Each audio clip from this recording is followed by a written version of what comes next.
अस्सलाम वालेकुम मोअज़्ज़िज़ ख़वातीन व हज़रात, मैं हूं अली मुमताज़। और नाज़रीन, जैसे कि आप जानते हैं कि गुज़श्ता 30 रोज़ से शहर इक़्तिदार में पाकिस्तान अवामी तहरीक और पाकिस्तान तहरीक इंसाफ की तरफ से एहतजाजी धरना जारी है, जिसमें हमने बहुत कुछ होते हुए देखा। हमने देखा कि हुकूमत की और पाकिस्तान अवामी तहरीक और पाकिस्तान तहरीक इंसाफ की मुज़ाकराती कमेटियों की मुलाकातें भी होती रहीं। हमने देखा कि पाकिस्तान अवामी तहरीक और PTI के कारकुनान आगे की तरफ बढ़े, जब PM हाउस की तरफ बढ़े तो उन पर पुलिस की तरफ से शेलिंग की गई, पुलिस की तरफ से रबर की गोलियाँ फायर की गई और दूसरी बुलेट्स भी फायर किए गई। और अब सूरत हाल ये है कि जब 30 रोज़ मुकम्मल हो रहे हैं तो हुकूमत की तरफ से ये अहकामात जारी किए गए कि 144 इम्पोज कर दी गई है, डबल सवारी पर पाबंदी लगा दी गई है। और इस पाबंदी के लगाए जाने के बाद बहुत से लोगों की गिरफ्तारियाँ भी हुई हैं। बहुत से लोग ऐसे जो मोटरसाइकिल पर सवार थे, एक से ज़्यादा लोग थे, उनको गिरफ्तार किया गया। बहुत से ऐसे पाकिस्तान अवामी तहरीक और पाकिस्तान तहरीक इंसाफ के कारकुनान थे जिनको उनकी रिहाइश गाह पर रेड करके या अगर कहीं किसी गेस्ट हाउस पर ठहरे हुए थे तो वहाँ से उनको गिरफ्तार किया गया। जैसे कि PTI के DJ भट्ट जो उनके साउंड और उनकी लाइटिंग को देखते हैं, उनको भी गिरफ्तार किया गया और अभी यहाँ पर मजिस्ट्रेट की अदालत में पेश किया गया। हम कोशिश करेंगे कि हम उनसे भी बात करें, लेकिन सबसे पहले जो मैं यहाँ पर सूरत हाल देख रहा हूँ कि ये पुलिस की प्रिजन वैन है जिसके सामने इस बस को जाने से रोक दिया गया है यहाँ पर PTI के वर्कर्स की तरफ से। और यही कहा जा रहा है कि हम जाने नहीं देंगे। हुकूमत मुखालिफ नारे लगाए जा रहे हैं, वज़ीर आज़म साहब के खिलाफ नारे लगाए जा रहे हैं। लोग जो पुलिस की प्रिजन वैन में उनको गिरफ्तार करके रखा गया है वो अपनी कहाँ से पकड़ा भाई? बनीगाला से हमें पकड़ा। क्यों पकड़ा?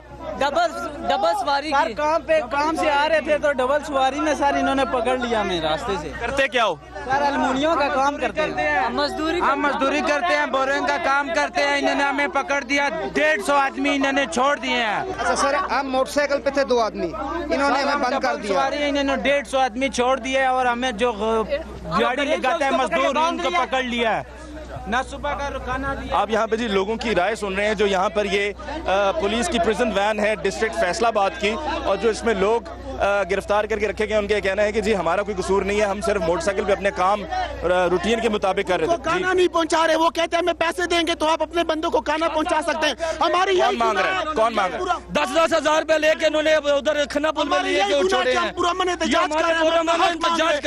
हमारे बच्चे पढ़ने वाले भी कम करने वाले बच्चे ये ले गए हैं, ये इन्होंने सारे बच्चे हमारे। मुझे बताएं कि इन लोगों में से आपके कौन से लोग हैं? जान हमारे 2-3 लोग हैं, वो बेचारे पुरअमन एहतजाज के लिए आए हुए हैं, उनको पुलिस वालों ने रोका है, उनको पकड़ लिया। कल से उन्होंने ना खाना खाया है ना पानी। एहतजाज वाले भी नहीं है, मेरे पढ़ने वाले बच्चे हैं जो उधर तीनों इधर उन्होंने। ये जो सूरत हाल यहाँ पर देख रहे हैं जिसमें 144 इम्पोज किया गया है, डबल सवारी पे जो पाबंदी लगाई गई, उसमें ये कहा जा रहा था कि जी दहशतगर्दी का खतरा है, इस वजह से किया गया, लेकिन वो सिर्फ कहने की बात थी। असल वजह यही थी कि जो PTI और PAT के वो लोग हैं जो 30 रोज मुकम्मल होने पर एहतजाज का हिस्सा बनने जा रहे हैं, उनको एहतजाज का हिस्सा बनने से रोका जाए और उनको मुख्तलिफ पकड़ कर थानों में बंद कर दिया गया है। थाना गोल्डा में बंद किया गया है, थाना बाराकाऊ में बंद किया गया है, थाना सिहाला में बंद किया गया है। ये वो थाने हैं जो शहर के अंदर नहीं है, ज़रा फासले पर हैं, ताकि वहाँ तक PTI और PAT के वर्कर्स अगर जाकर एहतजाज करते हैं, उनको छुड़ाने के लिए कोशिश करते हैं तो वो ऐसा ना कर सकें। लेकिन इसमें पुलिस की बदनामी हो रही है क्योंकि इससे पहले भी पुलिस के बारे में लोगों की जो राय है वो कोई ज़्यादा अच्छी नहीं है। भाई ये बताओ कि किस थाने में लेकर जा रहे हैं इनको? सर मुझे नहीं पता। आप ये बताएं किस जगह से लेकर आए हैं? हम फैसलाबाद से आए हुए हैं। आप फैसलाबाद से हैं? कितने अरसे से यहाँ पर हैं? 1 माह। 1 माह से यहाँ पर हैं। तो आपको ये तो मालूम होगा ना किस थाने से लेकर आए हैं? ये नहीं पता जी। बनीगाला से आए हैं, थाना बनीगाला से लेकर आए हैं। भाई ये थाना बनीगाला से लेकर आए हैं इन्हें? अच्छा, वहीं से इनको पकड़ा है। नाज़रीन, आप यहाँ पर सुन रहे हैं कि थाना बनीगाला से इन लोगों को पकड़ के लाया गया है और जो और दूसरी यहाँ पर पुलिस प्रिजन वैन है उसमें जो लोग मौजूद हैं उनसे भी हम बात करेंगे। जो इस तरफ के लोग हैं जरा मैं उनकी भी राय जान लूँ। मेरा ये बताओ भाई, आपका क्या कसूर था? क्यों पकड़ा गया? कानून सिर्फ 30 लोगों के लिए था बनीगाला में, बाकी 150 बंदे के लिए नहीं था। कल के हम लोग भूखे हैं, हमने कुछ नहीं खाया, हम गर्मी में मर रहे हैं यहाँ पे। हम आज के बाद खाएंगे भी नहीं, भूख हड़ताल करेंगे, हम भूख हड़ताल करेंगे। नाज़रीन, यहाँ पे चल के जो दूसरी पुलिस प्रिजन वैन है, यहाँ पे भी जो लोग मौजूद हैं जिनको इस वैन में रखा गया है अदालत में पेश करने के बाद, उनसे भी चल के पूछते हैं। मेरे भाई, आप भी फैसलाबाद से आए हैं? नहीं। कहाँ से आए हैं? अफगानिस्तान से आए हैं? टोबा टेक्स से आए हैं। अच्छा, मुझे ये बताइए कि वैन और ये अमला सारा जो है ये साथ ही है? ये जब तक लोग गिरफ्तार रहेंगे आप इनके साथ रहेंगे? नहीं, असि ड्यूटी वास्ते आए हैं, ड्यूटी तो बाद चले जाएंगे बस। तो ये जो इनको पकड़ा गया है ठीक किया है? नहीं यार, ठीक है। आपकी पंजाब पुलिस इतनी बदनाम हो रही है दिन ब दिन, इस्लामाबाद पुलिस इतनी बदनाम नहीं हुई है। खैर वो भी ज़्यादा वक्त नहीं है लगेगा, मुझे लग रहा है कि जो हालात चल रहे हैं उसमें इस्लामाबाद पुलिस भी बदनामी का शिकार होगी, लेकिन पंजाब पुलिस इतनी बदनाम हो चुकी है जिसकी कोई इंतहा नहीं है। जो काम होता है बंदा कहीं पर अगर शेलिंग हुई जी पंजाब पुलिस ने की, तशद्दुद हुआ मीडिया पे पंजाब पुलिस ने किया, रातों रात बंदे उठाए गए पंजाब पुलिस ने उठाए, सिविल में कौन थे जी पंजाब पुलिस के थे। पंजाब पुलिस तो बड़ी बदनाम हो रही है मेरे भाई।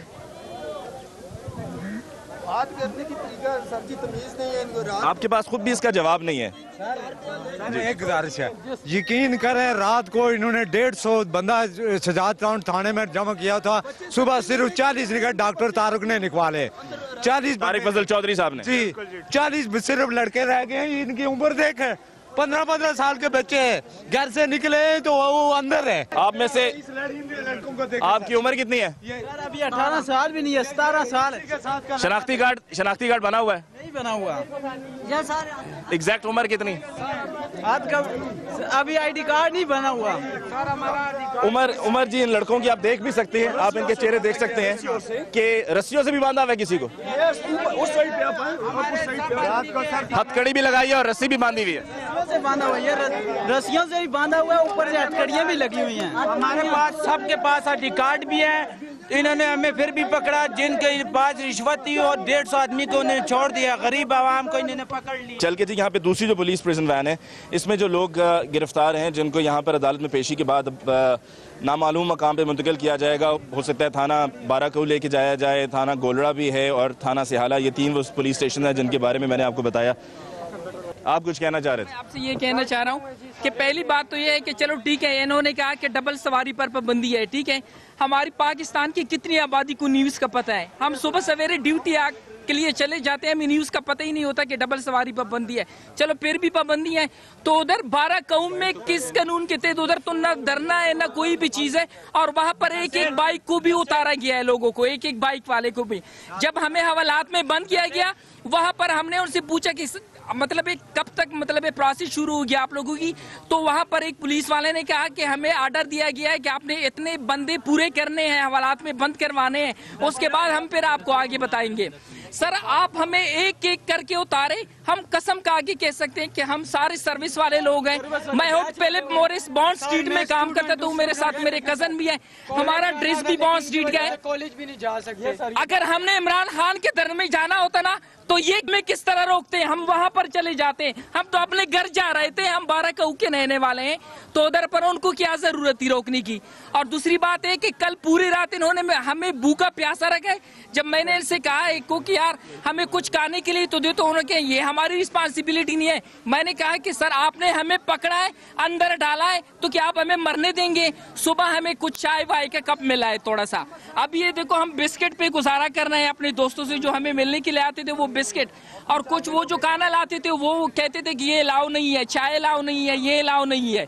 अब हम सर कहते हैं आपके पास मोटरसाइकिल के पेपर्स थे? जी सर ये भी है, मेरे पास अभी भी पड़ा है सर, मेरे पास अभी भी पड़ा है, ये आप चेक कर सकते हैं। क्या नाम है आपका? सफीरुल्लाह। सफीरुल्लाह। मेरे साथ मेरा कजन है वाजिद, ये ओरिजिनल है सर, ये बिल्कुल है, इसमें कोई शक नहीं है। सारे अभी वेरिफिकेशन करवा के कि ये जली है या नहीं है, बिल्कुल असली है, मैंने दिखा भी दिया है इन्होंने। अच्छा नाज़रीन, ये यहाँ पर जो मोटरसाइकिल सवारों को डबल सवारी कर रहे थे उनको पकड़ के गिरफ्तार किया गया है, और गिरफ्तारी के बाद जाहिर सी बात है अगर कोई जेन्युइन है और किसी को नहीं मालूम है एक चीज़ का तो हमेशा वो वार्निंग की गुंजाइश होती है, लेकिन वार्निंग देने के बजाय जैसा कि यहाँ पर भाई ने कहा है कि जी हमें सुनने को मिला पुलिस वालों से कि हमें कहा गया है कि इतनी तादाद लोगों की आपके पास गिरफ्तार ज़रूर होनी चाहिए, यानी कि नंबर थे कि जी इस तादाद के लोग अगर आपके पास नहीं होंगे तो आपकी खैर नहीं। अब ये जो भाई यहाँ पर अभी पुलिस प्रिजन वैन में है, ये उनके मोटरसाइकिल की का रजिस्ट्रेशन सर्टिफिकेट है, उनकी गाड़ी मोटरसाइकिल का नंबर दर्ज है, डेट ऑफ रजिस्ट्रेशन है, नेम ऑफ होल्डर है, और इसके अलावा इनका पता और मोटरसाइकिल के जो दीगर कवायफ हैं वो इस पे सब दर्ज हैं।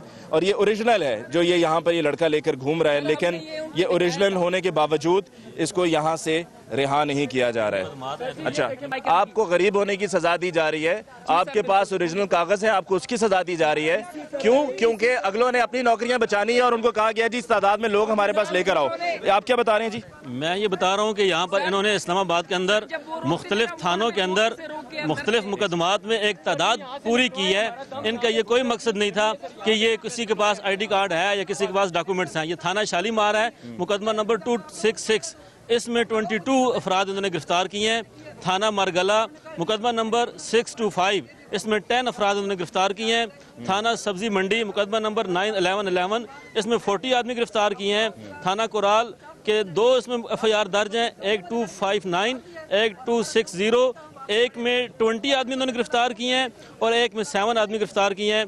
फिर थाना मरगला में 2 FIRs और हैं, 624, 625, इसमें 10-10 आदमी गिरफ्तार हैं।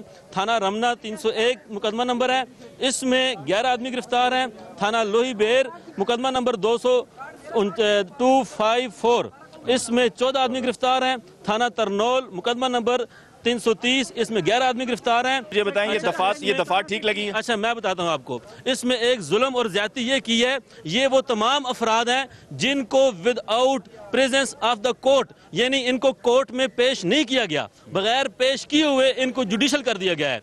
जबकि सुप्रीम कोर्ट की अथॉरिटी है 2005 SCMR, जो अभी इनको अदालत में पेश नहीं किया गया, नहीं पेश किया गया। आप में से किसी का सियासी जमात से ताल्लुक है? PTI से, पैट से? नहीं सर, हमारे इस बस में जितनी भी लड़के हैं ना, हम कसम काके से एक एक करके कसम काके कैसे। आप में से किसी का ताल्लुक है किसी सियासी जमात से?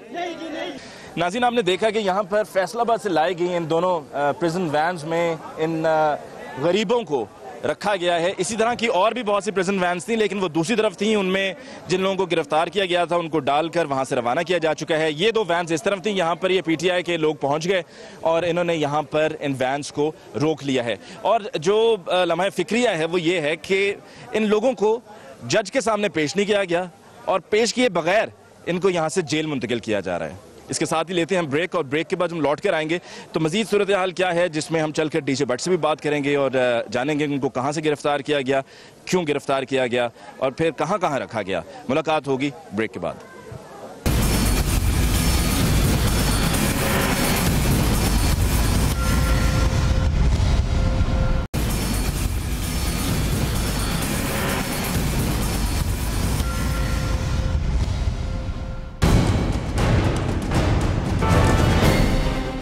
नाज़रीन, ब्रेक के बाद एक दफ़ा फिर आपको कहते हैं खुशामदीद। और आज के प्रोग्राम में हम आपको ये सूरत हाल से आगाह कर रहे हैं कि जहाँ पर लोगों की पकड़ दकड़ शुरू की जा चुकी है, लोगों को गिरफ्तार किया जा रहा है, किसी को डबल सवारी की वजह से, किसी को गेस्ट हाउस से उठाया जा रहा है जहाँ पर रह रहे हैं।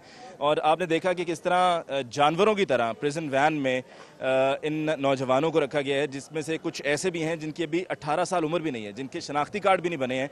उनका कसूर सिर्फ इतना है कि उनके पास मोटरसाइकिल है और उस पर वो डबल सवारी कर रहे थे, साथ में ओरिजिनल कागज़ भी हैं, शनाख्ती कार्ड भी है, सब कुछ है, लेकिन उनको सजा दी जा रही है कि भाई तुम गरीब क्यों हो, तुम्हारे पास मोटरसाइकिल क्यों है और तुमने साथ में किसी और को क्यों बिठाया हुआ है। और ये अगर इस तरह से हालात चलते रहे तो पंजाब पुलिस जो पहले ही बहुत बदनाम है, मजीद बदनाम होगी, मजीद लोगों के दिलों में नफरत बैठेगी, जो कि यकीनन हम नहीं चाहते, क्योंकि हम चाहते हैं कि आवाम की और पुलिस की आपस में हमेशा अच्छी कोऑर्डिनेशन रहे। उन लोगों से बात करने के बाद जो पुलिस प्रिजन वैन में है, यहाँ पर हमारे साथ DJ भट्ट हैं जो कि साउंड और लाइटिंग देखते हैं पाकिस्तान तहरीक इंसाफ के जलसों की, और 30 अक्टूबर 2011 से लेके अब तक मुसलसल जितने भी इवेंट्स हैं PTI के उनको कवर करते रहे हैं, साउंड और लाइटिंग की खिदमत फराहम करते रहे हैं। DJ भट्ट, आपको भी गिरफ्तार कर लिया गया, सबसे पहले तो ये बताइए कि कहाँ से गिरफ्तार किया? अस्सलाम वालेकुम जी। पाकिस्तान तहरीक इंसाफ के हेडक्वार्टर से 3 घर छोड़कर मेरा रेस्ट हाउस था। परसों रात को 3:30 बजे मैं ऑफिस में रेस्ट हाउस में काम कर रहा था, दरवाज़ा नॉक हुआ, मैंने पूछा कौन है, तो कहते कि कमरा चेक करने आए। मैंने दरवाज़ा खोला, 6-7 पुलिस वाले थे विद वेपन। उन्होंने अंदर आते वर्दी में थे? जी बिल्कुल वर्दी में। एक शम्स था सब इंस्पेक्टर और साथ में उनके स्क्वाड था। मुझे इस्लामाबाद पुलिस थी? जी इस्लामाबाद पुलिस, ब्लू शर्ट वाले। यही जो आपके साथ चौधरी फैसल साहब खड़े हैं, इनके भाई थे?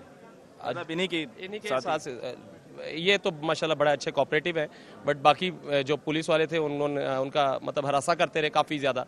उन्होंने भी खुद भी मतलब बड़ा बुरा सलूक किया, शम्स ने बहुत बुरी तरह पेश आए। मैंने कहा यार मैं आपको गिरफ्तारी दे रहा हूँ, आपको प्रॉब्लम किया। मुझे पता था इन्होंने गिरफ्तार करना है, हालांकि मेरा कसूर कोई भी नहीं था। मैं सिर्फ और सिर्फ पाकिस्तान तहरीक इंसाफ के लिए सर्विसेज प्रोवाइड करता हूँ। पिछले 2011 से लेकर अब तक पाकिस्तान तहरीक इंसाफ मुझे पे करती है और आज तक शायद हो सकता है आपको DJ भट्ट इसलिए उठा लिया गया हो कि ये 1 महीने से आप साउंड और लाइटिंग आप ही प्रोवाइड कर रहे हैं और ये सबसे बड़ा इवेंट है आपके लिए, PTI के लिए भी और आपके लिए भी, तो आपको ठीक ठाक इससे आमदन हुई है, तो उन्होंने सोचा होगा कि तगड़ी असामी है, पकड़ के ले जाएं, मतलब जहाँ पर इतने करोड़ों मिल रहे हैं वहाँ पर कुछ हमें भी मिल जाएगा? सर ऐसा नहीं है, पैसों के लिए तो नहीं कह सकते, लेकिन हाँ इसलिए ज़रूर गिरफ्तार किया कि शायद इस तरह से पाकिस्तान अवामी PTI की जोन सी आवाज़ बंद कर सकें, या पाकिस्तान तहरीक इंसाफ का जो साउंड सिस्टम जिसकी वजह से पूरी दुनिया तक आवाज़ इमरान खान की पहुँच रही है वो बंद कर सकें, तो इसलिए तो गिरफ्तार किया है।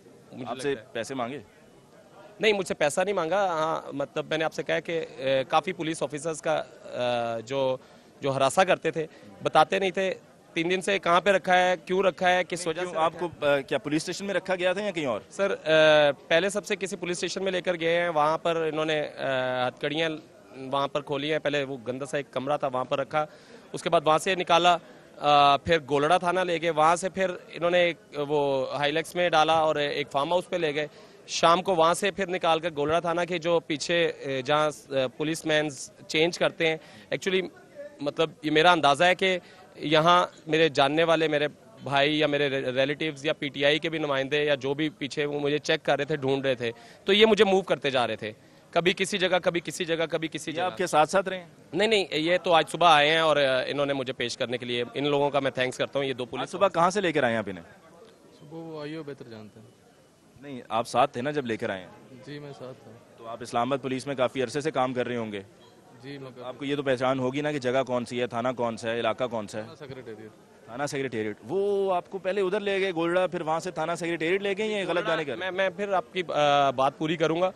गोलड़ा थाना के जो पहले पीछे जो जहाँ पर ये ऑफिसर्स रूम मतलब कपड़े चेंज करते हैं, उसके बाद ये किसी घर में ले गए, किसी घर सेल जो भी है प्राइवेट जगह थी, वो कमरा वहाँ पर ले गए, और उसके बाद शायद इन्हें खबर होती थी कि पीछे से कोई आने वाला है, तो ये फिर जगह चेंज करते, मुझे आइडिया नहीं, लेकिन मूव करते रहे। आप पे टॉर्चर किए?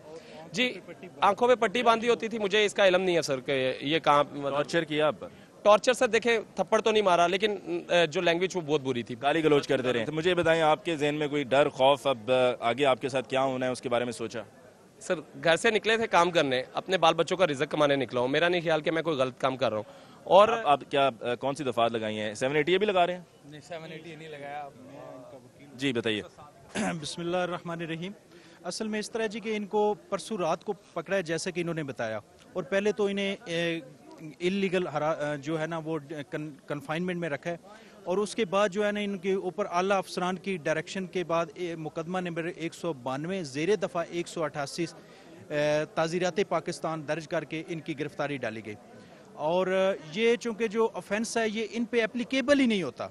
ये देखें, एक मेहनत का आदमी है, ये अपना कानूनी हक है इनका रोजगार के सिलसिले में। 780 तो नहीं लगी ना? 780 नहीं लगी जी, क्योंकि कुछ इतलात ये आ रही थी कि जी 780 भी लगाई है, ये क्लियर है कि जी 780 नहीं लगी। पे 780 नहीं है, वो दूसरे कारकुनान हैं जिनमें बच्चे भी हैं, मरीज भी हैं और स्टूडेंट्स भी हैं, उनकी बेल जो है वो सुबह के लिए ऑर्डर में है इंसदाद दहशतगर्दी की कोर्ट में।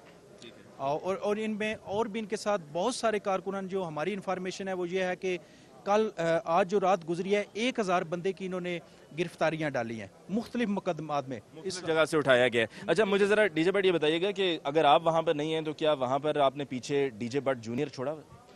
सर डीजे भट्ट जूनियर भी है, डीजे भट्ट 3 जूनियर भी है, 4, कितने डीजे भट्ट गिरफ्तार करेंगे, इंशाल्लाह काम नहीं रोक सकते, उसे कोई भी बच्चा ऑपरेट कर सकता है। अगर ये गिरफ्तार करते मुझे, मैं अगर 4 अगस्त से पहले गिरफ्तार कर लेते तो शायद ये पूरा सेटअप रुक जाता, लेकिन अब सेटअप तभी रुक सकता है जब पूरी रैली रोक दी जाएगी या पूरा वो ये सारा। सर मैं पाकिस्तान का, मैंने कहा आपको पहले भी बताया, सबसे बड़ा साउंड इंजीनियर हूँ जिसने सैटेलाइट के थ्रू ये सब कुछ किया और इसको कंप्यूटराइज कर दिया कि कोई भी कंप्यूटर ऑन करता है और वो सिस्टम चला लेता है, इसमें कोई वो इतना इशू नहीं है। लेकिन बिकॉज कि मैं सीनियर हूँ उनका, सबका ब्रीफिंग देनी होती है, किस्सा सारा कुछ मैनेज करना होता है, डिफरेंट क्राउड का। लेकिन आप खतरनाक आदमी है ना, देखिए आपको हथकड़ी लगा के रखी हुई और आपको छोड़ नहीं रहे हैं कि हथकड़ी खोली तो आप भाग जाएंगे, खतरनाक आदमी है ना। सर वो बात यह है कि हथकड़ी में तो उस वक्त से अभी तक आप देख सकते हैं मेरी कलाइयाँ, आप गौर करें कि ये निशान नज़र आ रहे हैं, दोनों कलाइयों पे सख्ती से इन्होंने वो जकड़ा होता है और एक सेकंड के लिए भी ये एक छोड़ते नहीं हैं। अच्छा भाई आप बताओ, खतरनाक आदमी है? नहीं कोई बात नहीं, खतरनाक नहीं, शरीफ आदमी। शरीफ आदमी है? शरीफ आदमी को आपने हथकड़ी लगी हुई है, क्या अब हम ऐसे मुल्क में रह रहे हैं कि शुरफा को हथकड़ी लगेगी? यानी कि जो शरीफ आदमी है वो अपना इंतजाम करा ले क्योंकि उसको हथकड़ी लगाई जाएगी, हर शुरफा को हथकड़ी लगाई जाएगी। भाई आप सब शुरफा हैं?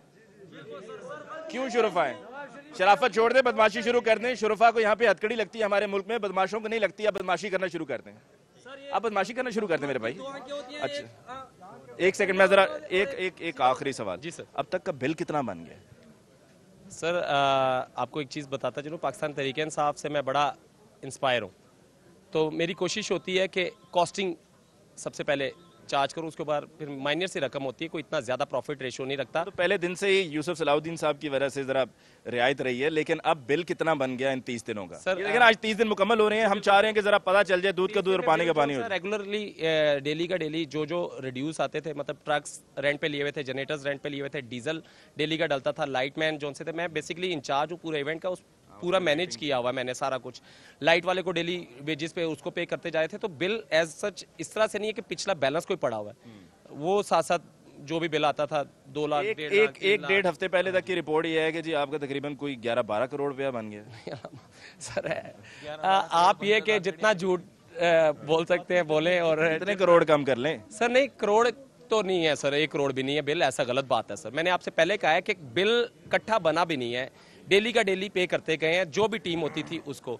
मैं अगर मतलब पर्सनली अगर 30,000 रुपये मैं पर डे अपनी सर्विसेज का ले रहा होता हूँ, कि मैं जो सर्विसेज प्रोवाइड करूँ मैं 30,000 रुपये चार्ज करता हूँ, ठीक है, जो सर्विसेज है। उसके बाद फिर जो जिससे सिस्टम हायर किया जा रहा है उसे सिस्टम का पे किया है, 2,000, 5,000, 10,000, ट्रक वाले को ट्रक की पेमेंट दी जा रही है, जिससे भी मामला काफ़ी फैले हुए हैं भाई। ये अच्छे आदमी है, आपने खुद कहा है शरीफ आदमी है, और इनको गलती हुई है।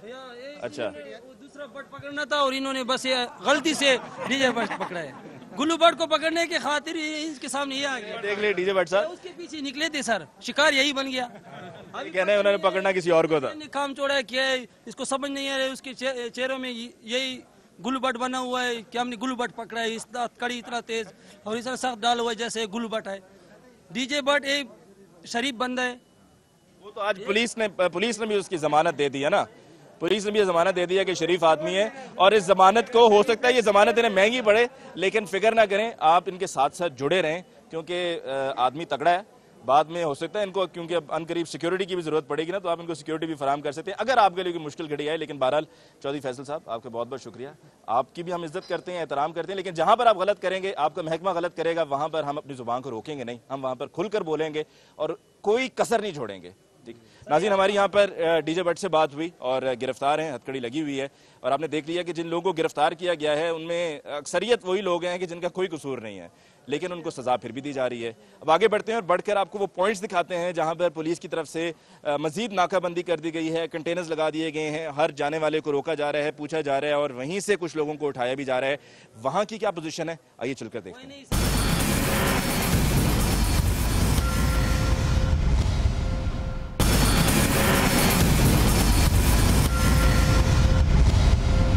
नाज़रीन, आपने देखा कि यहाँ पर इन 2 प्रिजन्स वैन को और इन प्रिजनर्स को जेल तक मुंतकिल करना कितना बड़ा अजाब बन गया था पुलिस के लिए, और ताखीर की एक वजह यह भी थी, वहाँ पर पीटीआई के प्रोटेस्टर्स थे और साथ में जो ये 2 प्रिजन्स वैन थी, इनमें से एक वैन के टायर की हवा निकाल दी गई थी ताकि उसको वहाँ से मूव ना किया जा सके।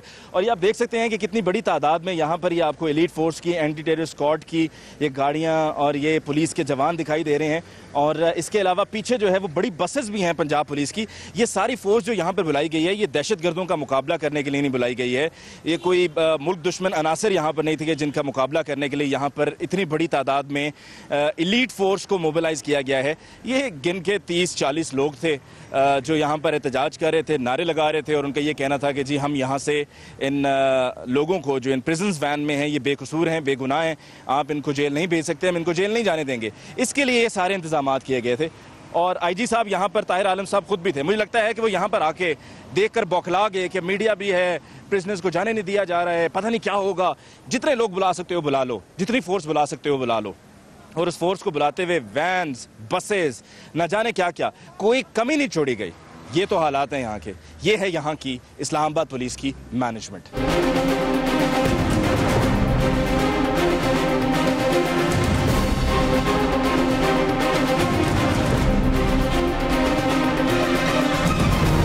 ऊपर तशद्दुद हुआ, हमने दरख्वास्त दी हुई है, अभी तक एफआईआर दर्ज नहीं हुई। क्यों नहीं हुई है? मतलब it is a legal right to ask you, you are the IG for Islamabad.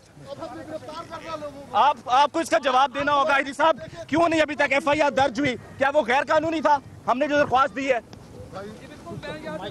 यार ये क्या, माइक छोड़कर बात करें, ये क्या है? माइक छोड़कर बात करें, आपके पास गन है, इसका मतलब है क्या माइक को हाथ लगा सकते हैं?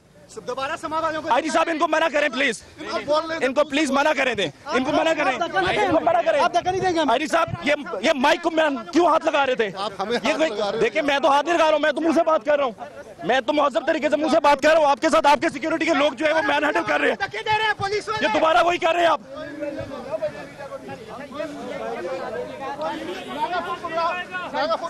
बराए मेहरबानी आईजी साहब जवाब दीजिए, जवाब दीजिए आईजी साहब। मेरी बात सुन ले तो ठीक है, लेकिन ये मुझसे लड़ेंगे? मैं लड़ नहीं रहा हूँ, आप मेरे लिए रिस्पेक्टेबल हैं, आप सिर्फ मेरे पूछे गए सवाल का जवाब दे दें, आप मेरे लिए बहुत रिस्पेक्टेबल हैं।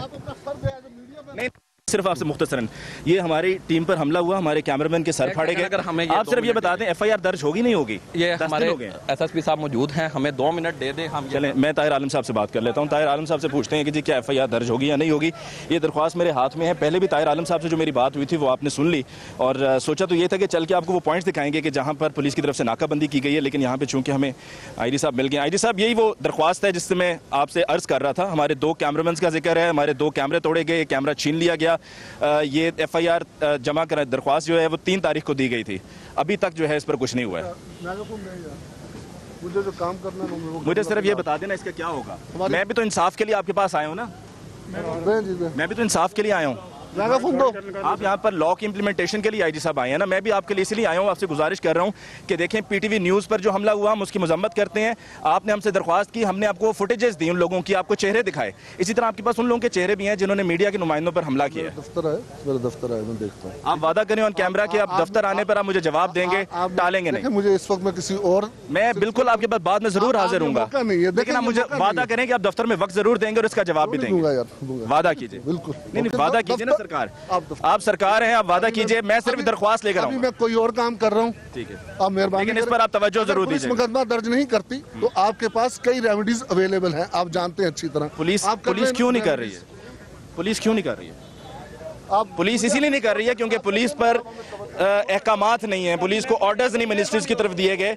अगर ऑर्डर्स मिनिस्ट्री से मिलेंगे तो ही जाके ये एफआईआर दर्ज होगी। यानी कि अगर कहीं पर कानून पुलिस अपने हाथ में ले तो जो जी चाहे वो पुलिस कर सकती है। एक आम आदमी कानून हाथ में ले ना ले, वो ज़रूर पिसेगा, उस पर ज़रूर पर्चा दर्ज होगा, उसको ज़रूर गिरफ्तार किया जाएगा। ये जंगल का कानून है। यही वजह है कि 3 तारीख की हमने ये दरख्वास्त दी हुई है ये थाना सेक्रेटेरिएट में, और ये दरख्वास्त में तफसील लिखी हुई है कि क्या हुआ उस दिन और हमारे कितने कैमरामैन पर तशद्दुद हुआ। हमारी गाड़ी को तोड़ा गया, हमारे 2 कैमरास को तोड़ा गया, 1 कैमरे को छीन लिया गया। लेकिन 3 सितंबर की ये दी गई दरख्वास्त पर अभी तक एफआईआर दर्ज नहीं हुई है। तो अगर मैं ये कह रहा हूँ कि जंगल का कानून है तो कुछ गलत तो नहीं कह रहा हूँ। नाज़रीन, आपने इस्लामाबाद कचहरी का अहवाल देखा कि जहाँ पर पुलिस बहुत बड़ी तादाद में थी, आईजी पुलिस भी थे, लेकिन मिसमैनेजमेंट भी हमें वहाँ पर दिखाई दी। अब हम उस पॉइंट पे मौजूद हैं कि जहाँ पर लोग इस्लामाबाद शहर में दाखिल होते हैं। वैसे दाखिल होने के तो और भी रास्ते हैं, लेकिन ये मरकज़ी रास्ता है जो कि फैज़ाबाद का है, और यहाँ से बहुत बड़ी तादाद में रोज़ाना लोग इस्लामाबाद शहर में दाखिल होते हैं और हो रहे हैं। और आज जबकि ख़ास तौर पर खान साहब की तरफ से ये ऐलान किया गया कि जी 30 रोज़ एहतजाज के मुकम्मल होने पर आज जश्न मनाया जाएगा, तो बहुत से लोग आज इस्लामाबाद का रुख भी कर रहे हैं, और इसी मुनासबत से बहुत सी गिरफ्तारियां भी हुई हैं। इसी वजह से डबल सवारी पे पाबंदी भी लगाई गई है। और अभी मैं कुछ देर पहले कौसार थाने गया था, और वहाँ पर जो अभी भी लोग गिरफ्तार हैं, जिसमें कुछ सियासी जमातों के वर्कर्स हैं और कुछ ऐसे लोग हैं जो डबल सवारी की वजह से गिरफ्तार हुए हैं। वहाँ की थाने का SHO चाहता है कि इन लोगों को छोड़ दिया जाए, लेकिन दूसरी तरफ मजिस्ट्रेट साहब रुकावट खड़ी कर रहे हैं। तो ये वो कन्फ्यूजन और मिस कम्युनिकेशन और कोऑर्डिनेशन गैप है जो कि इंतज़ामिया में मैंने देखा है। अब यहाँ पर जो पकड़ दकड़ हो रही है, जो लोगों को रोका जा रहा है, उनसे सवालात पूछे जा रहे हैं, उनसे हम उनकी तफसील जानते हैं। अस्सलाम वालेकुम जी, कैसे हैं आप? इस्लामाबाद पुलिस से हैं? जी जी। किस ओहदे पर फाइज हैं? ASI हैं। तो आपने वर्दी नहीं पहनी हुई? हमें रिक्रूट किया गया आप सिविल कपड़ों में। Special duty? यही तो सारा मसला है सरकार, कि यही कहा जा रहा है कि जो लोगों के ऊपर रेड्स हो रहे हैं और उनको रात की तारीकी में और उनके साथ उनको गिरफ्तार करके उन पर तशद्दुद किया जा रहा है, जबर किया जा रहा है, तो वो सिविल वर्दी में ही सब हो रहा है। आप पंजाब पुलिस के हैं, इस्लामाबाद पुलिस के हैं? मेरा भाई तशद्दुद कोई नहीं कर रहे, हम तो कह रहे हैं आप पंजाब पुलिस के हैं, इस्लामाबाद पुलिस के? पुलिस है। तो फिर सिविल वर्दी का ही तो सारा मसला है ना। एक सिविल वर्दी का मसला है, दूसरा ये पंजाब पुलिस की वर्दी का मसला चल रहा है कि सिविल वर्दी में या सिविल लिबास में लोग आ रहे हैं और पंजाब पुलिस की वर्दी में लोग आ रहे हैं जो लोगों को उठा रहे हैं। अब ये बताइए कि आपका टास्क क्या क्या है, किस तरह के लोगों को आपको पकड़ना है? चोरी की गाड़ियाँ चोरी की गाड़ियाँ, यही वजह है कि बॉनेट खोल के चेक किया जा रहा है कि गाड़ियाँ किसकी हैं और क्या वो चोरी की हैं या नहीं है। यहाँ पे जी जो मजीद और वर्दी में भाई हैं उनसे हम बात करते हैं। भाई ज़रा इस तरफ, वो सीनियर वहाँ पे बैठे, भाई इस तरफ, सॉरी चाय पी लीजिए। वो सीनियर बैठे हैं, वो उधर बात करें उनसे, वो मैं उनकी तरफ भी जाऊंगा। मुझे बताएं आप मुझे किस बुनियाद पे लोगों को रोक रहे हैं? मैं कुछ भी नहीं सर कह सकता, सॉरी। नहीं, किस बुनियाद पे लोगों को रोक रहे हैं ये वो बताएंगे उनको, आपको भी तो पता है ना किस बुनियाद पे लोगों को रोक रहे हैं। बता सकते, सॉरी। आप सुन तो रहे हैं ना मुझे मैं क्या कह रहा हूँ? मैं अर्ज कर रहा हूँ कि आप लोगों को किस बुनियाद पे रोक रहे हैं? आप यहाँ पर सीनियर अफसरान कुर्सी पे बैठे हुए हैं, कुर्सी के मजे लूट रहे हैं, वो कुर्सी के मजे लूट रहे हैं, आप यहाँ पर अपनी दो टांगों पे खड़े हैं। इस वजह से मैं आपसे पूछना चाह रहा हूँ कि आप यहाँ पर लोगों को किस बुनियाद पे रोक रहे हैं? आपको सर बेहतर पता है, मैं सिर्फ ये मुझे नहीं पता ना, मुझे पता होता मैं आपसे क्यों पूछता? पंजाब पुलिस से। भाई आप किस इलाके से आए हैं? हाफिजाबाद से। हाफिजाबाद से। आपके यहाँ तो पानी आया, आप उधर जाए, इधर क्या कर रहे हैं? इधर ड्यूटी है। आपका गांव बच गया? हाँ बच गया है, अल्लाह का शुक्र है। मवेशी बच गए? हाँ हर चीज़ बच गई है। तो कितने दिन हुए यहाँ पर आए? यहाँ आए 15-20 दिन हो गए। कमांडो है आप? हाँ कमांडो। क्या कुछ कर सकते हैं? और जो गवर्नमेंट मुझे ऑर्डर देगी, अगर कहीं बंदा मार दो, बंदा मार दे, अगर हमारे अफसरान कहते हैं जो हमें कानून दाब्ता देगा, अगर वो कहेंगे बंदा मारो तो मार देंगे? नहीं नहीं, बंदा ऐसे तो नहीं ना मारेंगे। बंदे का अगर वो पूरा दाब्ता क्लियर करेंगे तो फिर ही होता है, बंदा वैसे तो नहीं मारता। अगर पीछे से हुक्म आ जाए बंदा मार दो तो मार दो। बचाना, एक इंसान की जान बचाना, ऐसे यह गोया पूरी इंसानियत की जान बचाना। मैं ये ना मैं ये आपको बात बताऊं, हाँ मेरे भाई आप सब जितने भी है ना, जब भी मेरी आप सबसे बात होती है मुझे सब बड़े अच्छे लोग दिखते हैं, लेकिन बाद में जो काम होता है उसमें सब गुल्लू बन जाते हैं। नहीं गुल्लू तो नहीं, गुल्लू है इधर? नहीं गुल्लू तो नहीं बनना चाहिए।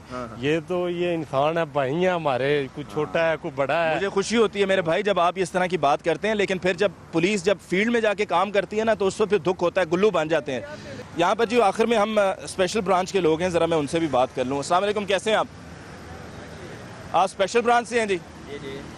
तो यहाँ पर क्या आपकी जिम्मेदारी है? हमारी जिम्मेदारी जो है पूरी कर रहे हैं। क्या क्या जिम्मेदारी है? ये मैं तो नहीं बता सकता कुछ भी। कुछ तो बताएंगे ना, जिम्मेदारी का आपको पता ही नहीं? आप अपनी पता है जिम्मेदारी में बता रहा हूँ, अपनी जिम्मेदारी जो भी है। बंदे उठाने हैं? नहीं बंदे हमारा क्या काम है? सादा लिबास में बंदे उठाए गए हैं पिछले 2 दिनों में। नहीं सादा गेस्ट हाउस से बंदे उठाए गए हैं। स्पेशल ब्रांच वाला का कोई काम नहीं है बंदे उठाना। स्पेशल ब्रांच वाले बंदे नहीं उठाते, सिर्फ बता देते हैं कि बंदा उठाना कहाँ से है। नहीं ये भी नहीं हम बताते हैं। स्पेशल ब्रांच से आप हैं? ये जी नाज़रीन, यहाँ पर जो स्पेशल ब्रांच के लोग हैं यकीनन अपनी ड्यूटी कर रहे हैं, इनकी जिम्मेदारियाँ हैं, उनको अपनी जिम्मेदारियों को निभाना है। और ज़रूरी नहीं कि सभी गलत हों, लेकिन ज़रूरी नहीं कि सभी ठीक भी हों। ये हो सकता है कि अपना काम ठीक से कर रहे हों, लेकिन जब इख्तियारात से तजावुज़ किया जाता है वहाँ पर मामला ख़राब हो जाता है। हमने पहले भी कई बार कहा है, आज एक दफ़ा फिर कह रहा हूँ कि बहुत ज़रूरी है कि पुलिस और आवाम के दरमियान जो डिस्कनेक्ट दिखाई दे रहा है, जो इख्तलाफ दिखाई दे रहा है, ये इख्तलाफ ख़त्म हो और आपस में इकट्ठे होकर चलें, क्योंकि पुलिस वालों का काम है हमारी जान और माल का तहफ़्फ़ुज़। और यकीनन हम बतौर पाकिस्तानी, बतौर शहरी, हमारा भी ये फ़र्ज़ बनता है कि अगर कहीं पे कोई गैर कानूनी काम हो रहा हो तो हम पुलिस से राबिता करें और अपना फ़र्ज़ निभाएं। लेकिन ये सब तब तक नहीं हो सकेगा जब तक ये जो इख्तलाफात हैं और ये जो नफ़रतें बढ़ती हुई हमें दिखाई दे रही हैं गुज़श्ता कुछ वाक़यात की वजह से, इन नफ़रतों को, इन दूरियों को ख़त्म नहीं किया जाता। इसके साथ ही मुझे अली मुमताज़ को दीजिए इजाज़त। इंशाअल्लाह आपकी खिदमत में कल फिर हाज़िर होंगे, तब तक के लिए अल्लाह निगहबान।